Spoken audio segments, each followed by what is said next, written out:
I've been teasing this video for several months now. It's finally time.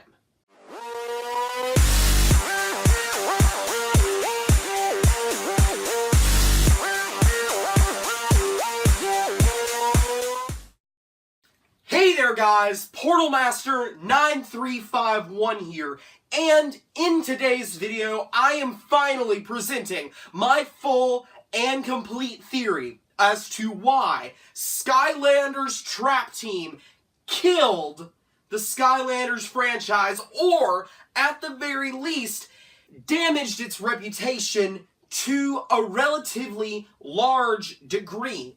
And I'm not just going to be explaining how it did that, but also why it did that. But you might be asking, why? What do I have against Skylanders Trap Team? Well, in all honesty, Trap Team is not my least favorite game. It's actually Superchargers, which is ironic, because the purpose of this video is to once and for all basically deny that at the very least, in my opinion, it's not Superchargers that should be held at fault for damaging the Skylanders franchise, but rather Trap Team. And it's weird because most people like to say, you know, Superchargers, Superchargers, Superchargers, whereas I have always been saying Trap Team, Trap Team, Trap Team. To give you a little bit of background on this theory, this is, at least in part, a theory that I've been building ever since Trap Team was announced. There was a lot of stuff that went on with the reveal of the initial leaks behind Trap Team that led to a lot of confusion about it. So this stems from, you know, many years actually of theorizing, and it's basically my complete and, you know, total thing. I will say, though, that everything here is an opinion that is based on facts. So I'm not right, I'm not trying to say I'm right, but I don't just have empty opinions here. I have things that can be backed up by information that we found, you know, all over the place, whether it's from the Trap Team era to now. So I'm not out here to try to prove anyone wrong necessarily, but more so to just put my opinions out there and say, this is why I think the way I do. This is sort of where this all originates from. Without further ado, let's get into the actual complete and total theory of why Trap Team damaged or ruined the Skylanders franchise. To begin with, Trap Team is the first game that was designed entirely after Spyro's Adventure had been released. The first 3 games were all at least partially designed before Spyro's Adventure came out. The first game was obviously entirely made before it came out. There's no denying that. Giants was made almost entirely before it came out, and Swap Force had at the very least been started on before Spyro's Adventure had actually released. No one from any of the studios, you know, Activision, Toys for Bob, Vicarious Visions, ever expected Skylanders to be as big of a global phenomenon as it turned into. A lot of them thought, you know, okay, it's going to be a mildly successful game. It's not going to do bad. It's going to do relatively well. But, I mean, it's not going to go, you know, on to become the #1 kids franchise of the early 2000 teens. You know, that's not what's going to happen. And that is exactly what happened. Basically, the original 3 games had nothing to live up to when they were being designed. Trap Team is the first time that someone sat down with like an Activision executive and said, okay, look guys, we've just released one of the biggest, you know, games ever. You need to follow up to that. You need to live up to the standard that we set with these first 3 games. There is so much writing on this. There is so much important things that need to happen in this game. This could be the single most important project of your life. Do you know how much pressure that will put on anyone who hears it? You know, just saying, okay, this is, you know, not for a grade, compared to this is for a grade. It's like you're in a Spanish class, right? And someone asks you, the teacher is saying, how do you say apple in Spanish? And you say the word apple in Spanish just fine. But then someone's like, okay, we're doing an oral test, and brings you out in the hall. And, you know, is like, okay, I need you to tell me what these words mean. In which situation are you going to be more more likely to be able to answer correctly. The situation where you have no pressure, where it's just, what is the question? Not where you're like, stressed out over it. And that is one of the first things, I think, from the get-go that impacted Trap Team's development. The entire game was meant to live up to the glory and the fame and the awesomeness and the magic of the original 3 games, and that right out of the gate impacted its development. It was also most likely the very first game to only have one developer from the get-go. Yes, Swap Force was designed almost entirely by Vicarious Visions. This is the most unconfirmed part of this entire video. This is actually probably where the most speculation and filling in the dots comes, because I don't know this for sure, but what I'm assuming is originally, when Spyro's Adventure and Giants and Swap Force were all being planned, and they didn't know that it was going to be as big of a franchise as it was, they probably were thinking, we don't have to necessarily have to do, yearly installments. They didn't know that it was going to be set up to the point where they needed yearly installments. That's the thing. They didn't know this, and with Trap Team being designed the way it was, I would say it was the first game that from the get-go knew it would only have one developer. Swap Force was most likely at least conceptualized by people on both teams. On, the team from Toys for Bob and the team from Vicarious Visions were probably both chatting with each other about the future of the franchise, after Giants had been conceptualized and started. So Swap Force probably had at least a little bit of that dual brain power from both studios, even though Vicarious Visions exclusively published Swap Force and Toys for Bob exclusively published Trap Team. I would wager that more combined brain power was spent on Swap Force than Trap Team. With that in mind, Trap Team is the first game to utilize only one developer for the entire development cycle. Just think about this for a minute. So you've got 3 years to develop a game, okay? I'm going to use another metaphor, or not metaphor, but like situational kind of thing. So, right, you've got 3 days to work on a paper, right? And it's a group paper. There's 2 people involved in writing this paper. You're both supposed to, it's supposed to be a 6-page paper, right? So, by that logic, you just write 1 page per day for you, right? No biggie. 1 page per person per day. All of a sudden, your teammate, the person writing that paper, gets the stomach bug, can't help you write that paper. Now you've got to write all 6 pages in the 3 days. And let's say, for instance, that you already spent 1 day writing yours and didn't know they were 6. So now you've got 2 days to write 5 pages on your paper. Think about that. That is so much more work you have to do on your thing. Not only do you have to conceptualize what you want the paper to be about harder, which is in the instance of Trap Team, what would have happened, it would have required more time to figure out what it was going to be, as opposed to Swap Force, which had the dual brain power of both studios, more than likely, to at least come up with the idea for the gimmick, at the very least. You're now stuck trying to do this whole thing by yourself. How much harder is that going to make it on you to do that? How much worse is that paper now going to be because you had to stress yourself out so much more in trying to write that paper? It's gonna, you've got so much pressure on you. You've got to do so much more work than you originally would have had to. It's not gonna be to the same quality. And yes, I know that Swap Force sort of had this as well. But again, I would imagine that at least at the very beginning, they had both studios brainstorming the gimmick for Swap Force. And actually, today, I still have a feeling that even with Superchargers and Imaginators, the development teams were probably chatting with each other saying, okay, this is the gimmick we're going to do, this is the gimmick we're going to do. Well, what if you change this gimmick a little bit so it's not too similar to our gimmick, and then we can do this gimmick and we can do this gimmick. I have a feeling that both development teams work very closely with each other to make sure that their gimmicks aren't, too terribly close to one another. But again, Trap Team more than likely had the least amount of this collaboration to date. So that's sort of kind of where I'm going with this. Why do I keep talking about this whole they had less time to conceive the gimmick they wanted to do?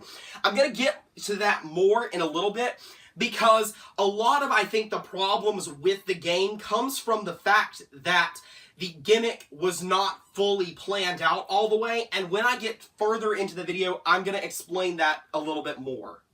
As a side note, this is not terribly, important to the overall thing, but I still think it impacted greatly the development time on Trap Team, although it also would have on Swap Force, but I think it, was something unnecessary in Trap Team.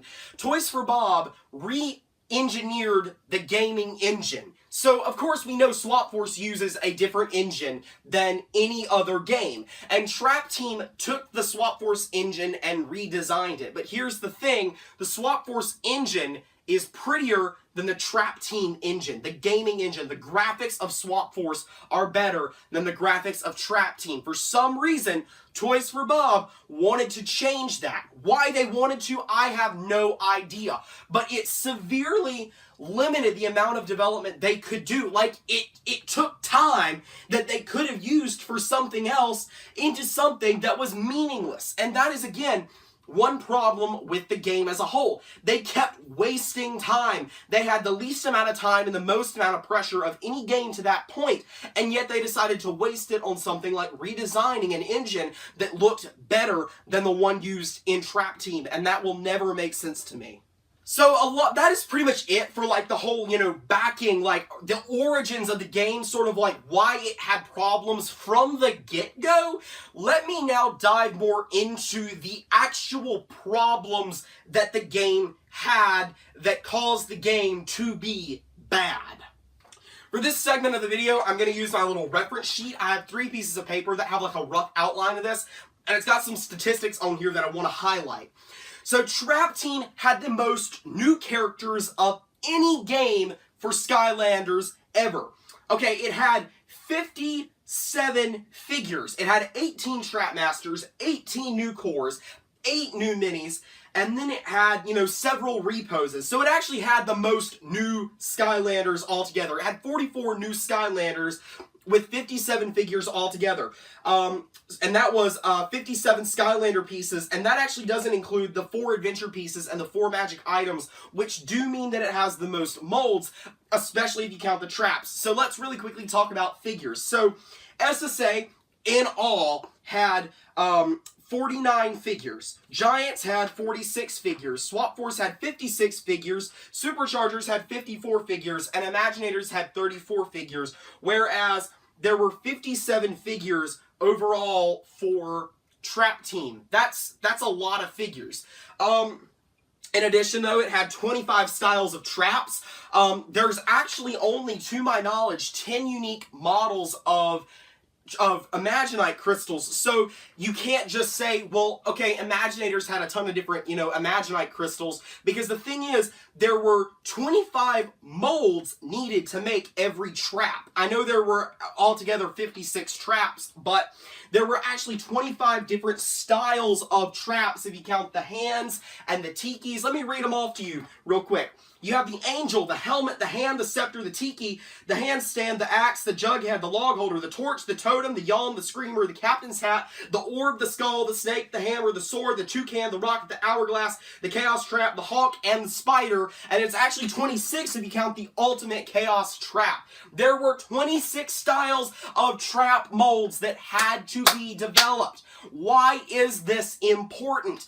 Because, again, it's the most money of any game. To get every non-variant Trap Team figure would cost you over $1,000, more so than any other Skylanders game ever released, even with the creation crystals. And the number goes up even higher if you include the 8 Eons Elites priced at $25 a piece, which, what is that, like another $200. So if you count the Eons Elites, there were $1,200 worth of figures released over the Trap Team development cycle. And again, that doesn't even include the number of variants that were released, and there were a good number released that year.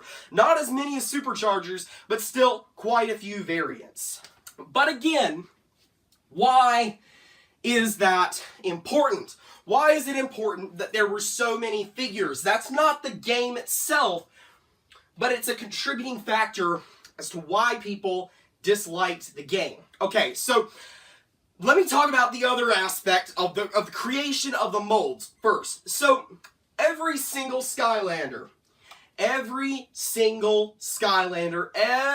one of these has to go through an intense design process with multiple molds made for every figure.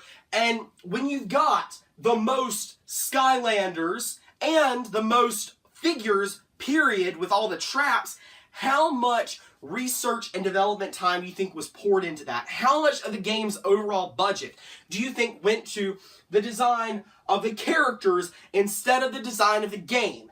It was a lot. And when I get into why there were, issues with the Trap Team gimmick as a whole, I'll talk even more about the development time that was wasted with these stupid things. There was so much time wasted developing these new Skylanders that it took away from the money and the other resources that could have been used to develop the game.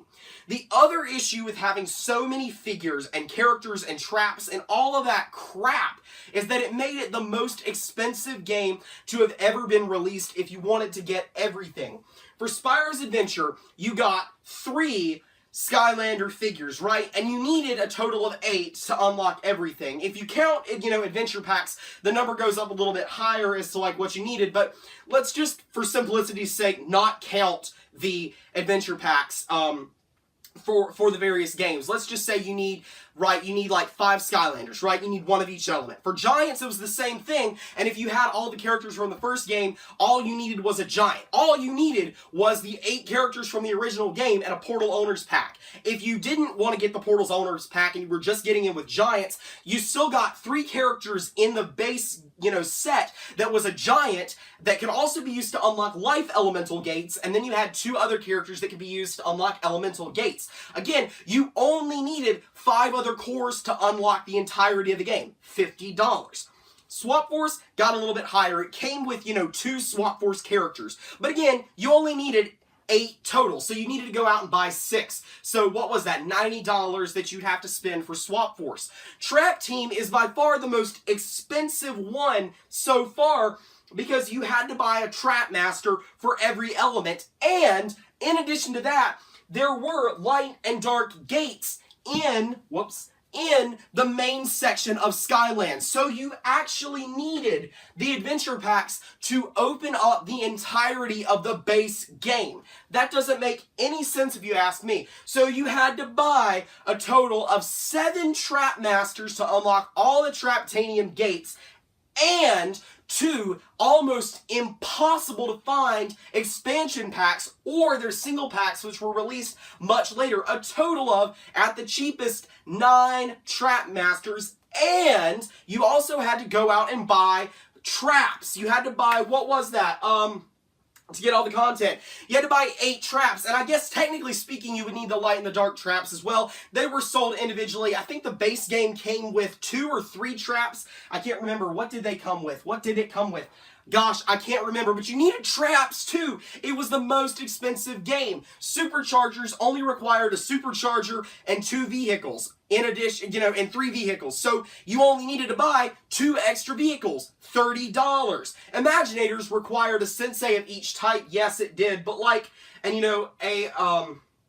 a creation crystal, which again makes it tied for like the most expensive game. But again, at the very least, you didn't need to buy expansion packs to unlock the entirety of the base game's content, which was a huge issue with Trap Team, and you couldn't find any of those figures, which is a whole nother issue in and of itself. So the main thing I'm trying to say here is that basically it took, so much development time to make all these figures, and then it cost so much money to buy all these figures, which were 2 major turnoffs about Trap Team. You're a parent, on a budget. Why are you going to want to buy a game that you then have to spend hundreds of dollars to unlock the rest of the content in it? You're not going to want to.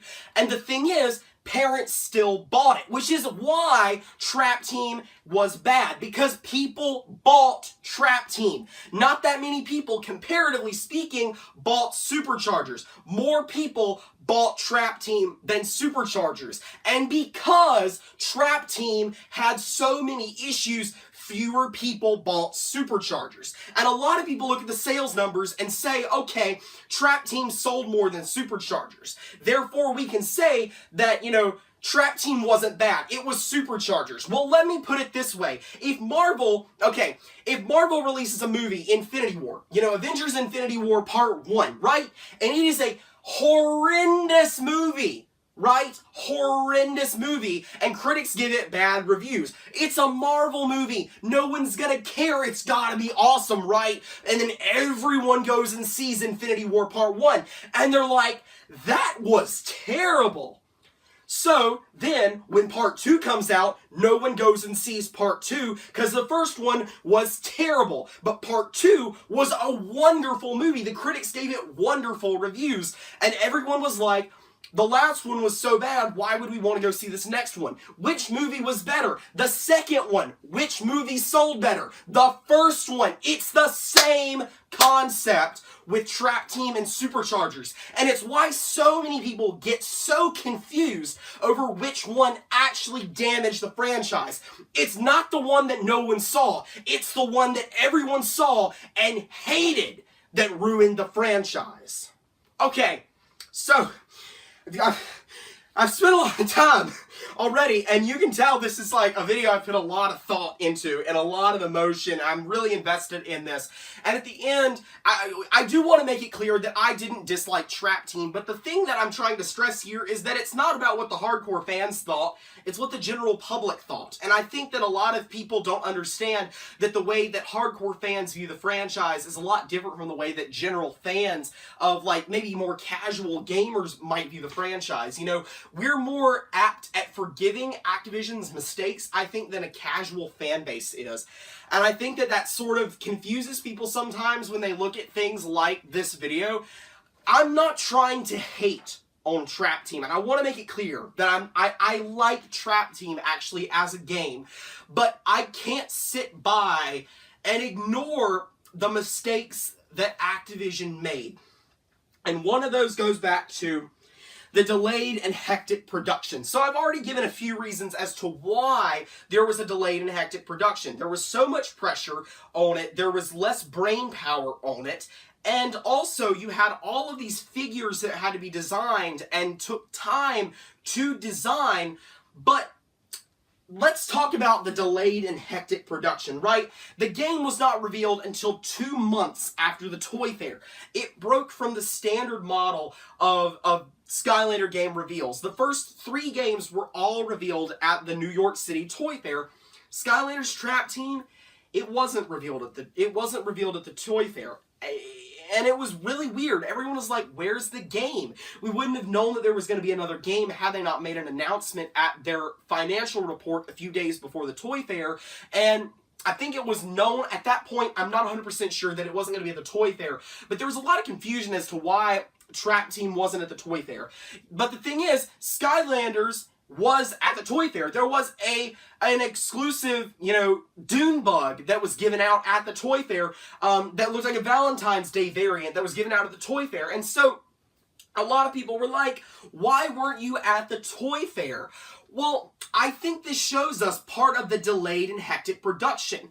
They were actually at the Toy Fair when there wasn't a new game being shown. That has not been the case since the 2014 Toy Fair. They did not show Superchargers at the 2015 Toy Fair, and they weren't there. They didn't show Imaginators at the 2016 Toy Fair, and they weren't there. They didn't show a new game at the 2017 Toy Fair, and they weren't there. It makes sense, right? All other years that they haven't shown off a game in February, they weren't at the Toy Fair. Except for this year, except for 2014, when they weren't at the Toy Fair, or when they were at the Toy Fair, but didn't have a new game.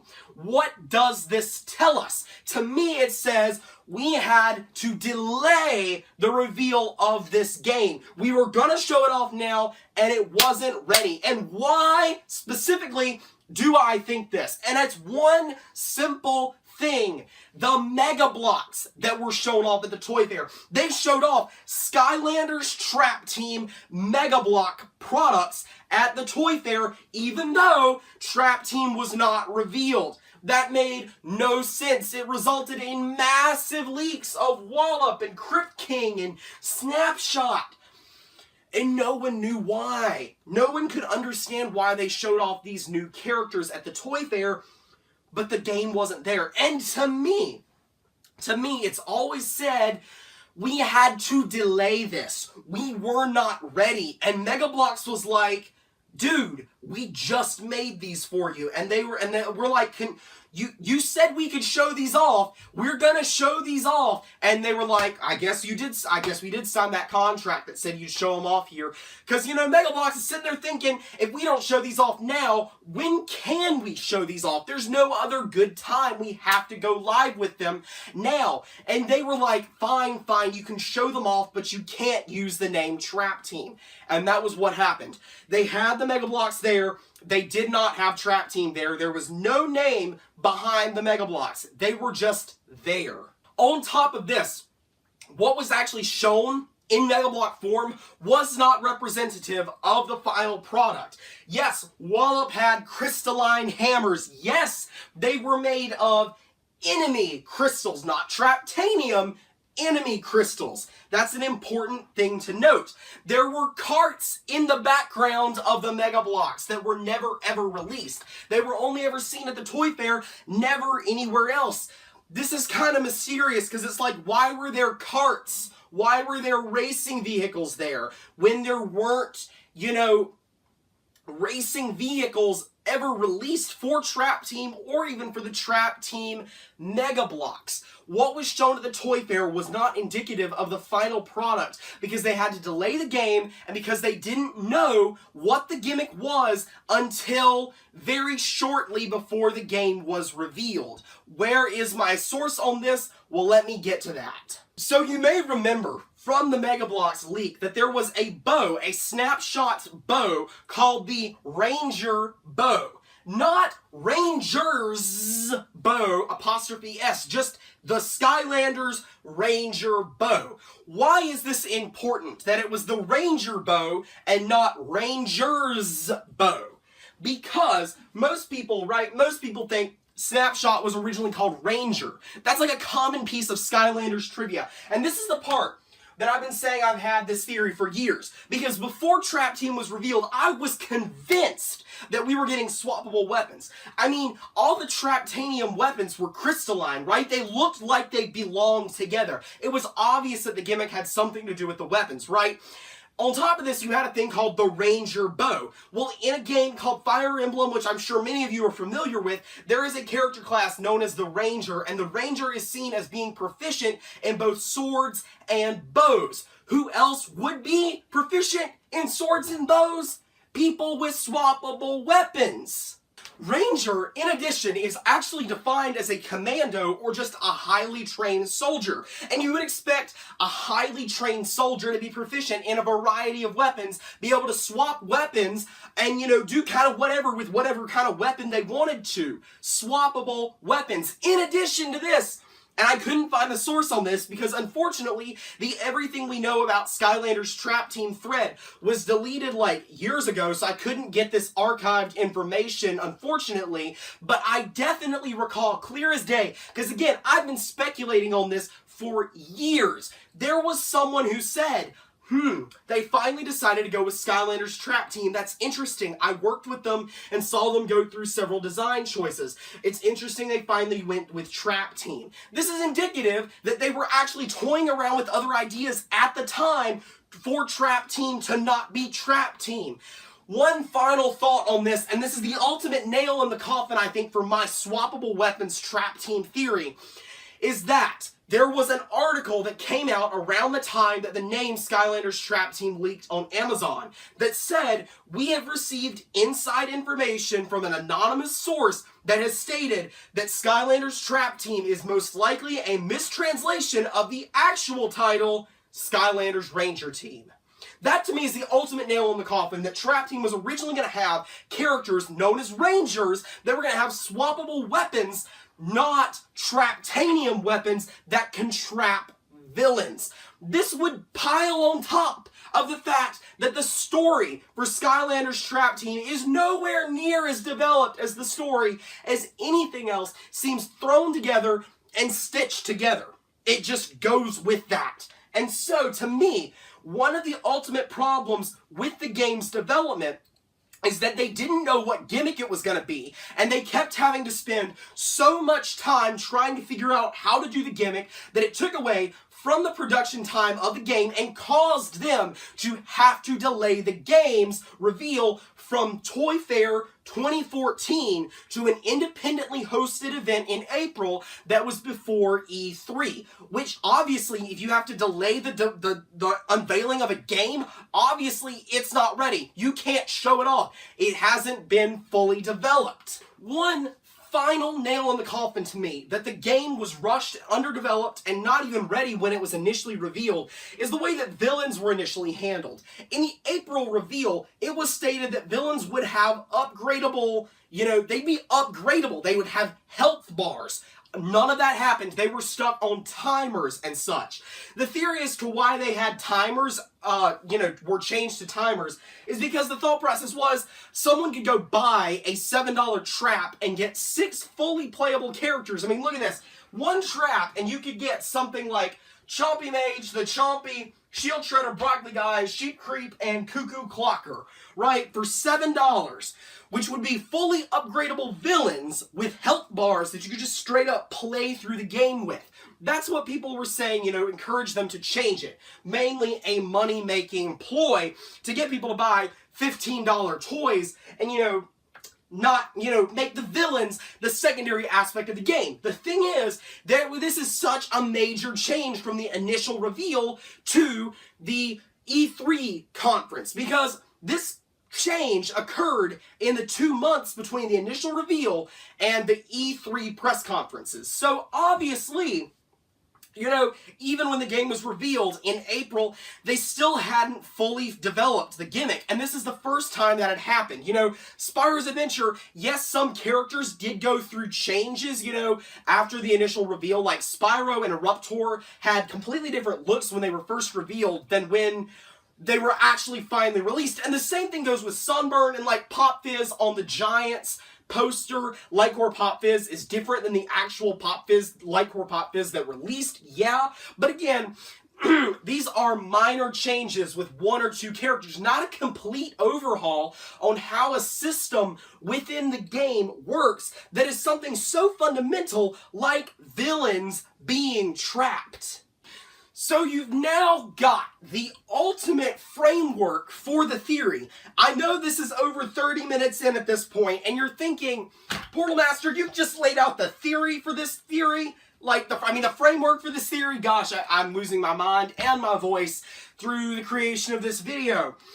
But the thing is that really, that's the evidence behind the fact that the game was rushed. The actual theory is really simple. The game was rushed. There was not that much time put into development. There were a lot of oversights. The game cost a lot of money. Was really hard to get all the stuff you needed to unlock the game. That's really simple. That is all what I just told you. Really the ultimate, why that happened, why it was rushed, why we can tell it was rushed, all the problems that occurred with the game. The biggest problem with the game itself, because, again, I'm just talking about, issues with development. The real problems with the game is that the story was underdeveloped, the levels were not enough content. There was not enough content in this game at all. The only post-game content that there was the Chaos Doom Challenge, really. I mean, pretty much every other game, with maybe the exception of Spyro's Adventure, had more post-game content than Skylanders Trap Team. And ultimately, I think that's why the game suffered, because it was really hard to get all the characters. The releasing of all the characters was really, spread out and inefficient. It was really hard to get a lot of them. I'm trying to think, it was really hard to get, High Five and a lot of the other characters from the game. And again, you couple that on the top of, you have this cool new light and dark thing, that's really cool, but it's almost impossible to get them. So, I think the fact that there was very little post-game content to keep people interested in buying the wonderful selection of figures, like, I'm not gonna lie, the figures from Trap Team are some of my favorite figures overall. But the fact of the matter is, they were released, it was so hard to get a lot of them. They were released, at really weird times. And of course, like I said, it was the most expensive game to date. You couldn't unlock everything at the very beginning, like the Traptanium gates, right? So normally, with every starter pack, there comes the correct characters to unlock the first level's elemental gates. So like, Spyro's Adventure, level 1 has got a magic gate, a tech gate, and a water gate, and you can unlock all of them with the characters in the starter pack. The same goes for every other game, with the exception of Trap Team, where it has a water gate and a life gate. Well, the thing is, the water gate can be unlocked by this guy right here. And normally, Food Fight would be able to unlock that life gate, except for the fact that they're Traptanium gates now. And keep this in mind, they weren't always Traptanium gates. That was a last-minute decision to make them Traptanium gates. Another indicator that the game was rushed overall. Because, like, here's the thing. Normally, you can unlock the first level's elemental gates without even buying anything else. In this game, in Trap Team, you couldn't even unlock the elemental gates in the first level, period, because neither Bushwhack nor Tough Luck were released day one at all. There was no Life Senseis released day one.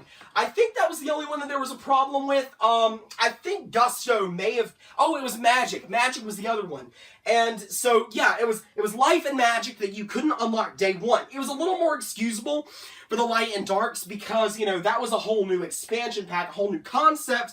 That was a little more excusable. But the fact that you couldn't even unlock the gates in the first level was, I think, a major issue for a lot of people. And, there were a lot of upset people that I remember on Dark Spyro saying, this isn't right, I can't even unlock the new thing, all of level 1. That's dumb. The one last major thing that I think I want to talk about in relation to the wow factor of Skylanders is this. So the original game, right? The original Skylanders game brought something new to the table. It brought toys to life to the market. Giants brought light-up characters, and Swap Force brought characters that could... Whoa, I just flung Spyro across the room. That could split in half, right? Like, every new game brought a new technological innovation. You've got toys to life. You've got toys that light up. You've got toys that break apart in the middle and can be mixed and matched. Trap Team, while technically, yes, it did bring something new to the table, toys that talk, it wasn't a tech innovation in the same way that the others were, right? Toys to Life is a whole new concept. Giants and light-up characters, whole new concept. Characters that split apart at the core, whole new concept. But the fact is, the toys didn't talk to you. The portal talked to you. There was no technological innovation present in Skylanders Trap Team like the first 3 games. And I think that in a way, it killed the wow factor for a lot of people. I initially got into Skylanders because of the technological wow factor of Toys to Life. I was further pulled in with Giants and Swap Force, but Trap Team didn't further that magic for me because there was no new technological innovation, and actually really Superchargers nor Imaginators had that wow factor either. The coolest part about the Superchargers toys is the fact that they've got moving parts. That's it. And really, toys that move, that's not a tech innovation. So, that's something that's been a problem since Trap Team, and while subsequent games have had it, I still blame Trap Team for saying that it was okay to stagnate the progress that was being made. And I think that this can be further seen in later games where they're saying, right, these toys, they're not just statues, they can be moved around and played with and stuff. And that was a brilliant idea, to have the supercharged vehicles be something you could actually play with. But then they took it one step backwards with the Imaginators toys and made them look like literal statues. And I think that Trap Team, again, is what I have to blame for saying that it's okay to stagnate the technology. of Trap Team. And so, ultimately, I think all of these things combined made Trap Team a really bad experience, or at least not as cool of an experience for everyone else. And not to mention, it is the first game that removed PvP. It set the standard, I think, for a lot of the problems we have in the Skylanders franchise today. And again, I want to make it clear, this isn't supposed to be a hate video. I love Skylanders. Skylanders is awesome.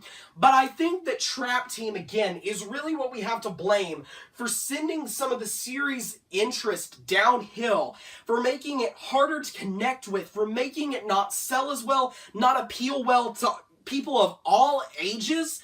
And as someone who's grown up with Skylanders, I think I can sort of jump back into my mentality from various ages and say, you know, this is what I would have thought of Trap Team in 2011. This is what I thought of Trap Team in 2014. And this is what I thought of Trap Team in 2017. In 2011, having seen all of the games, which would I say was the coolest just, you know, right then and there? Swap Force. No doubt. It's got the coolest figures, right? It's got the most interactive stuff. But, again, Trap Team stagnated it. It took away a lot of what made Swap Force good, didn't add to it, it subtracted. And I really think that if they had continued building off of Swap Force, they would have had a recipe for success with Trap Team, but instead they said, no, let's do something different. And ultimately, I think that's what got them in the end. And to add to that, they didn't go back to what made Swap Force good in subsequent games. They built off of Trap Team. And because Trap Team, again, set the standard, had such rush development and all those things, that is why I ultimately believe that Skylanders Trap Team is what led to the decline of the franchise as a whole, resulted in a loss of interest in the franchise as a whole, and I think is responsible for a lot of the problems we have in the Skylanders franchise today. And that's my theory. I wanted to give a special thank you to everyone who has watched this in its entirety. I haven't done all the math correctly, but I'm thinking that this video is going to end up being close to, if not longer than 40 minutes. And so, again, thank you so much for watching this. This is going to be my longest video, non-live stream that is, that I've ever created, or non-let's play as well. I've lost my voice. I am straining so hard to talk at a normal volume, but I knew that I needed to record this thing in one sitting, and I've been yelling at the camera for like 40 minutes, and I am really hoarse. My throat is hurting, and again, I want to thank you guys so much for watching this. And even then, it's okay if you don't agree with this theory at all. Like, I totally understand. I'm not here to prove anyone wrong. I know I put a post on Instagram saying I was going to prove Alpha Ambush wrong and all that crap. But really, that was just a joke, like fake drama, you could say, really. But I've invested, I think, so much into this. This video means a lot to me, and again, that's why I want to thank all you guys so much for watching. This is a theory I've had for almost 3 years now, so yeah, it just means a lot to me. But anyways, this has been Portal Master 9351. Stay tuned for more exciting Skylanders content because, as I said, I do love the franchise. I just wanted to make this video to highlight some of the flaws that I have with one game in particular. Again, though, thank you guys so much for watching. This has been Portal Master 9351. Remember to like, comment, subscribe, and I'll see you guys next time.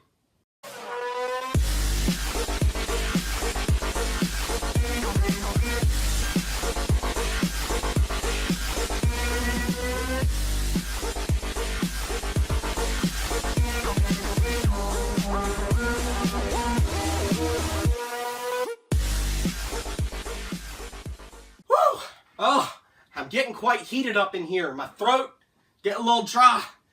Woo! Long video.